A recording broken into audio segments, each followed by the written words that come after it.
G'day everyone, Russell here from Prime Motion Training. Thanks for joining me again for this episode of Let's Talk Police Applications. This is episode number 6. And today I want to talk about applying for more than one police organisation at the same time. Now, this might not affect you, so to respect your time, you may not want to bother listening to this if you have no intentions of applying for more than one police organisation.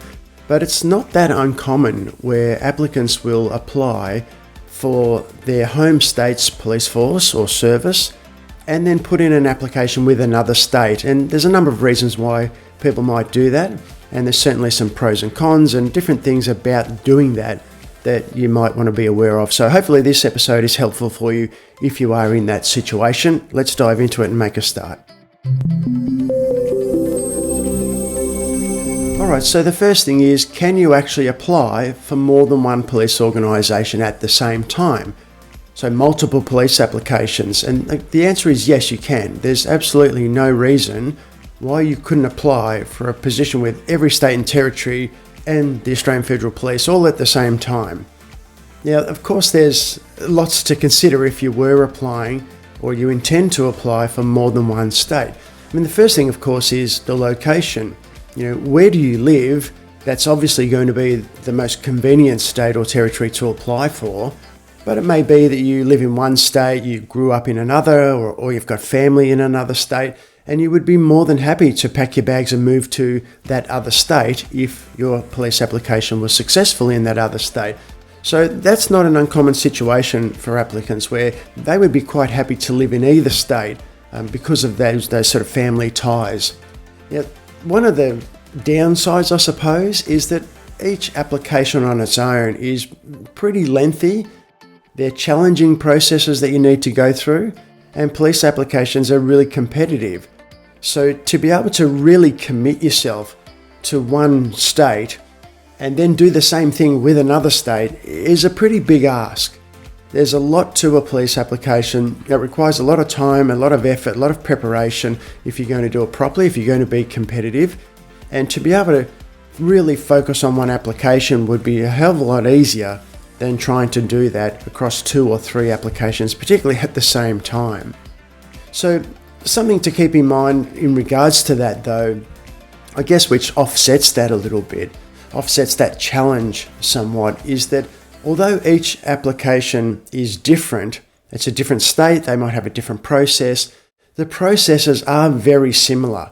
And if you just think about the basics of a police application, you're going to do some sort of academic assessment, whether it's an exam or, in the case of New South Wales, for example, you might need to go through a short university course, but there'll be some type of academic assessment that needs to be done. There's also a fitness test and a medical assessment.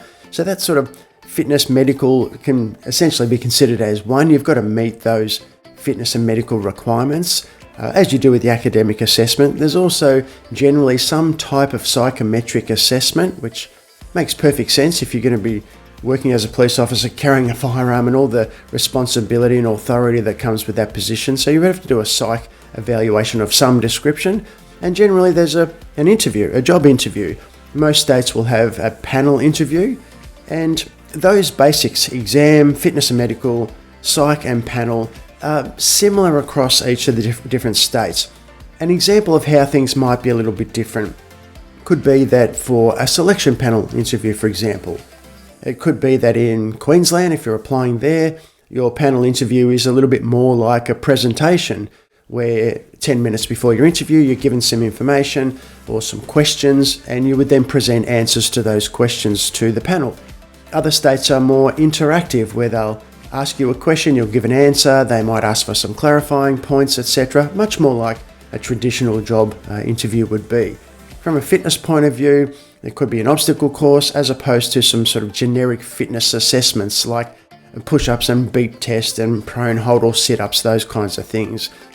The exams tend to have reasoning things like abstract reasoning, verbal and numeracy. There might be some type of writing task, etc. So look, they're different applications, but there's a lot of similarities, which means, going back to that last point, that although they're very competitive, they're challenging, they're lengthy and difficult applications, because of the similarities, often you're building skills for one application that are very relevant to another application. And look, we're helping about 400 applicants at the moment around the country, and we've probably got about 6 or 7 who are actively pursuing multiple states at the same time. So the next thing that we might want to think about if we just move on from that now is, what do you do if they ask you in an interview for one state, have you applied for any other police organisations? Now, that's a fairly unusual question to ask because, again, the overwhelming majority of applicants won't be applying for more than one state or territory. If they ask you that question, there's a very good chance that somehow they may have already become aware that in fact you are applying for other states or territories. So as a very general rule, across the entire application journey that you'll go on, of course you should just be upfront and open and tell the truth with things like this. There is no negative aspect to you having more than one application as long as you answer the question the right way. Now, what's the right way to answer that question? Well, firstly, honestly. And what's a positive way to answer that? I think a good way to answer the question, have you applied for multiple states? You would be honest, yes, I've also applied for South Australia Police. And they might ask you, why do you have multiple states active at the same time? I think saying something like, I'm as committed as I am to applying for Northern Territory Police, I understand that it's a competitive process, it's very challenging, and whilst this is my first preference, I'm realistic in that it may not work out how I hope it does. And if that's the case, I think it's just sensible to have a plan B. If I'm not successful with my police application with Northern Territory, I would certainly look at continuing the application with South Australia. So it's something along those lines, letting them know that you're sensible enough and realistic enough to understand that your first preference may not work out, and a plan B is just a sensible thing to do. Now, of course, they might ask you, well, which is your preference? And of course, you're going to tell them that the one that you're sitting in is the preference for you. But you'll have to think about why that one is the preference for you if they ask. So you're applying for South Australia as well as Northern Territory. Which is your preference? Well, obviously Northern Territory is if you're sitting in a Northern Territory application interview. And they might say, why is Northern Territory a preference for you over your South Australian application? And you're going to have to give them some genuine reasons for that. It may be that, I live in Northern Territory, I love it here, this is where I'd like to stay, but I am prepared to move if required, if necessary. And with something like, a question like, why would you be prepared to move to South Australia? You might say something like, I grew up in South Australia, or I've got family there, or I have friends in South Australia, or look, I've always wanted to visit South Australia and I think it's a great place, and I know I'd be more than happy to move there if that's what was necessary for my police application. So I think some of that information might be helpful. I hope it's helpful to answer those pretty awkward, kind of tricky questions around, which one is a priority for you? Why have you applied for multiple states? Why would you want to go there, and so on? You really have to give that some thought, because around this whole issue of having more than one application in place, certainly for those applicants that I've worked with over the years who are doing this, it's that question in a panel interview, or those questions in a panel interview, that can create the most stress for applicants who are applying for more than one state. And their concern is that if I tell Queensland Police that I'm also applying for Victoria Police and Western Australia Police, that it might come across, or it might look negative for me and my application for that particular state. It's not necessarily the case. Again, it comes down to how you answer that question. All right, and so the last thing I want to talk about in regards to having multiple states, or this whole issue of police forces around the country, and that is in regards to lateral transfers.